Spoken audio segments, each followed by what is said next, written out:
Good morning, everybody. Good morning, viewers. Welcome to the Breakfast Show with Marisha LaShay. It's so good to see you guys. Thank you guys for dropping by my Facebook Live this morning.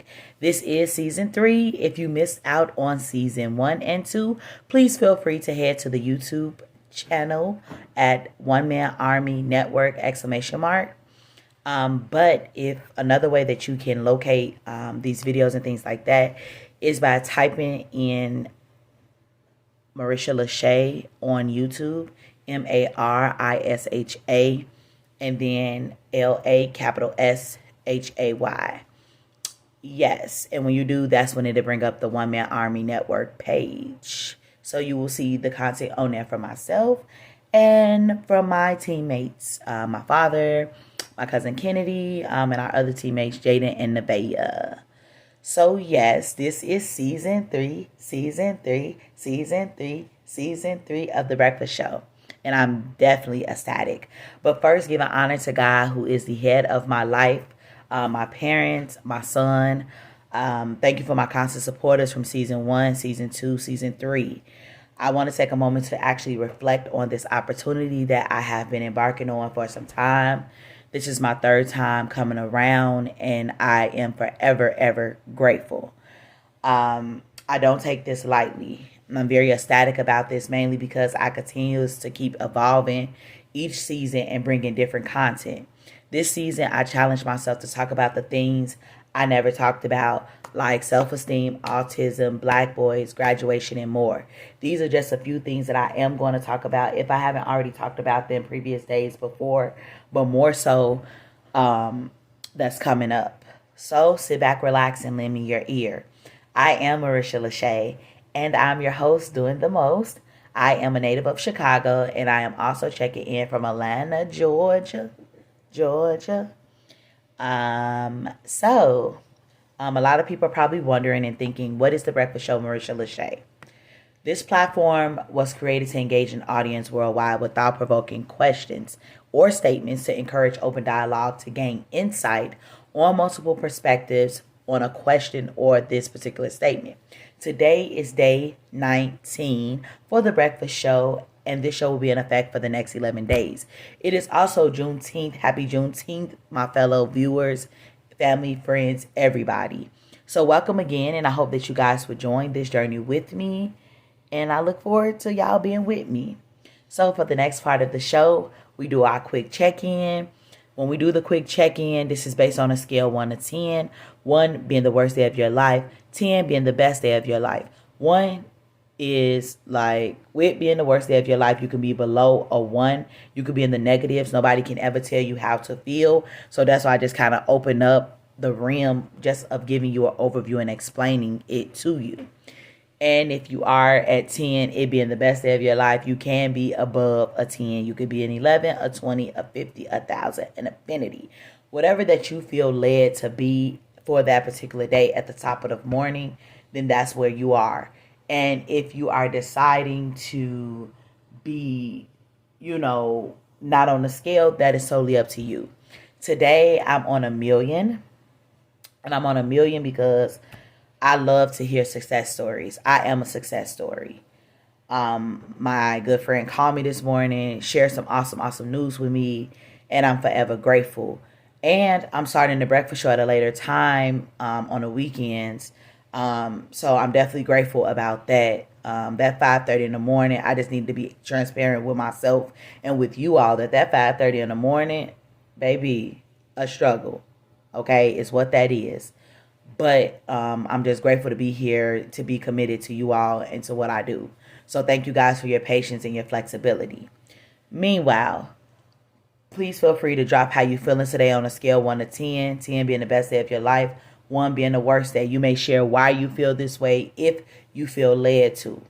So today, the question is, this is where you get your content for the day and the theme of the show. Today's question is, child's play. All kids play at the playground. How do we keep our children innocence? Child's play. All kids play at the playground. How do we keep our children innocence? child or children. If you have one child, if you have more than one child, children. Just open it up a little broader. All right, so let's jump right on in on this topic. When I was writing this topic, um, it came to me. It came to me, definitely. So let's define what innocence is. Of course, it derives from the word innocent. Innocent is defined as a trait of characteristic of a person who is sinless, uncorrupted by evil or wrongdoing, and as such, it is not tainted with any unpleasant emotion. A good example would be a child who, as compared to adults, is inexperienced and has no knowledge of worldly or evil things. The notion of innocence refers to children's simplicity, their lack of knowledge, and their purity, not yet spoiled by mundane affairs. Such innocence is taken as the promise of a renewal of the world by the children. Researchers deal with questions of children's innocence often rather implicitly. Okay, so I want to go back into the time, 1960s, where childhood innocence kind of resulted from. Early 1960s, from divorce. And with the whole divorce piece is when parents are going separate ways, the mother does things differently, the father does things differently, but divorce just has some effect on children in general because it changes their whole understanding of how things go in life. They see separation, they see their parents who started off like this are now doing this. There's space, there's emotions, there are a lot of different things that's being split down the middle, okay, and being broken apart.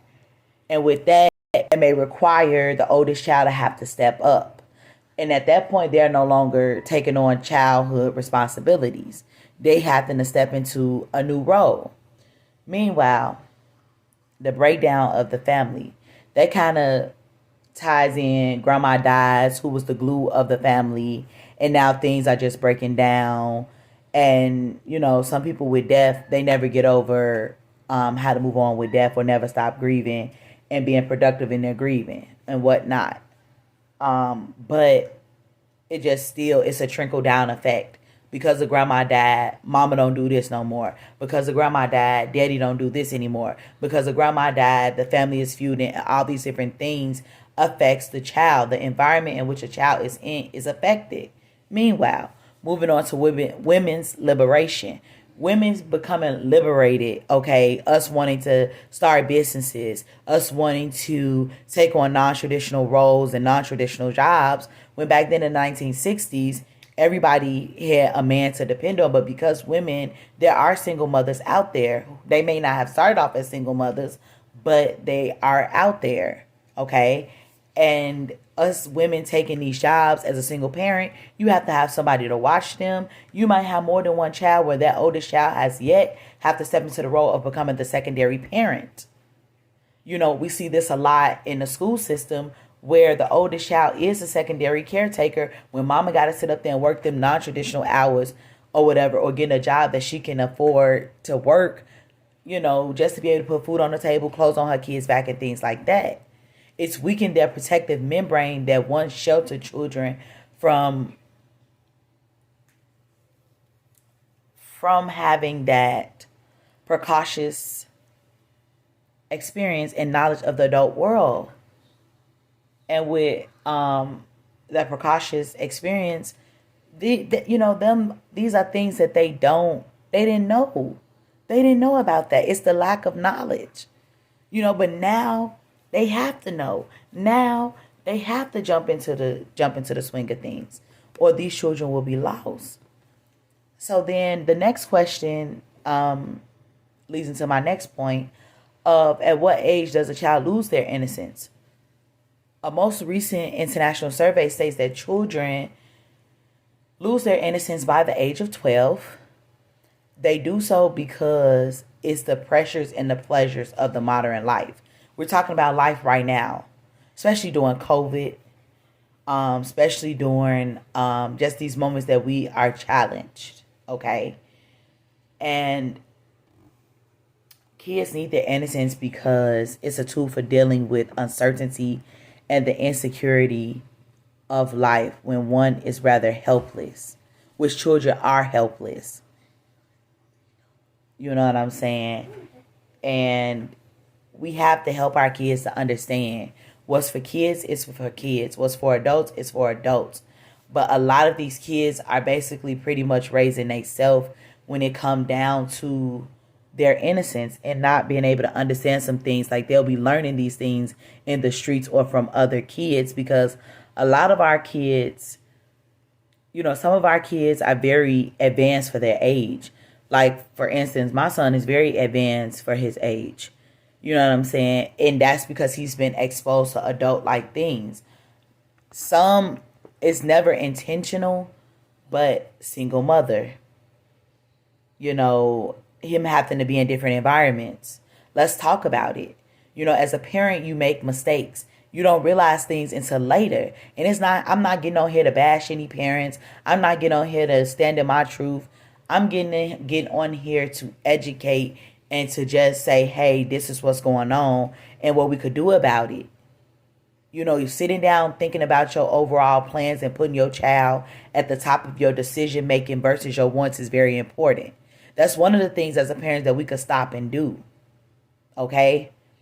We can stop and put our kids at the top of our decision making and then go from there. Hey, if I take this fast food job, how is this going to be affecting my child? How is my schedule going to be able to coincide with my child? How am I going to be able to still spend time with this child and nurture this child and help with schoolwork and do all of this? Your child is of the essence. Your child is important. How can I still balance, and have my life and have a social life and everything that I need? You have to pick and choose where you want to take your sacrifice. First step, put the child at the top of all your decisions. Second, being able to build a plan around your child and all of their needs. Third, that was the second. But third, actually being able to structure your life where you can have a balance. The word is balance. The word is balance. The word is balance. Okay? You got to balance it all out. And those are my 3 points. I don't want to keep going on and on. I don't want to sound like that I'm fussing. I don't want to sound like that I'm angry. I'm just passionate. I'm just passionate about what I'm saying because I have seen this thing working. Since I have been in my son's life more, there is less behavior. It's allowing me to be a disciplinary. It's allowing me to be a leader. It's allowing me to pour into him the way that he needs me to. It's allowing me to be able to be attentive. So just remember these last 3 and then I'm getting off. First, putting your child at the top of your decisions. Second, being able to plan around what your child needs are. And third, being able to have a balance in your life about everything that you are planning to do. I thank you guys for tuning in on The Breakfast Show, Marisha LaShay. Thank you guys for everything that you do with tuning in, supporting, liking, sharing, commenting. Also, happy Juneteenth again. Also, please feel free to check out my poetry podcast on Anchor. I'll post the link a little later on today. Definitely check out season 1, season 2, season 3 of The Breakfast Show, Marisha LaShay. If you haven't already, on the YouTube channel, One Man Army Network, ! You guys have a splendid Saturday. You all stay safe, drink your water, stay hydrated. I will talk to you guys soon, tomorrow, same time, same place. We're probably looking at between the 9:30 block or 10:30. Just be on the lookout. I don't want to tell you that I will be up at 5:30 because I will be lying to you. I have tried it for the last couple weeks, and Jesus be offense. So thank you guys. Talk to you guys later.